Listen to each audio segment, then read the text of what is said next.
काल दुपारी श्रीरामपूर शहरामध्ये 31/12/2025 रोजी बंटी जागीरदार नावाच्या व्यक्तीची हत्या झाली. दोन हल्लेखोरांनी मोटरसायकलवर येऊन त्याच्यावर फायरिंग केली.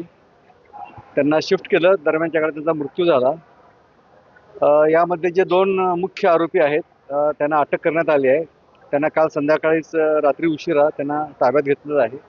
खात्री केली असं त्यांनीच गुन्हा केल्याचं त्यांनी कबूलही केलं आहे. हत्यारही आपण त्यामध्ये रिकवर केलं आहे. त्यामध्ये आणखीन अन्य कोणी आहेत का याबाबत सुद्धा आमचा तपास चालू आहे. सध्या श्रीरामपूर शहरात शांतता आहे. तिथे SP, ॲडिशनल SP आणि आमचा बंदोबस्त आहे आणि आम्ही सगळं लक्ष ठेवून आहोत. काल रात्री आरोपी आणल्यानंतर आता त्याचं इंट्रोगेशन सुरू आहे आणि आता तपासाची अगदी प्राथमिक स्टेज आहे. त्यामुळे ह्या बाबतीत मला आता भाष्य करता येणार नाही. परंतु आमचा तपास चालू आहे. तसं काय असेल दुसरी काय पार्श्वभूमी असेल तर त्याचा आम्ही तपास करू. त्याच्यावर काही गुन्हे दाखल आहेत. ज्याचा हत्या झाली त्याच्यावर काही गुन्हे दाखल आहेत.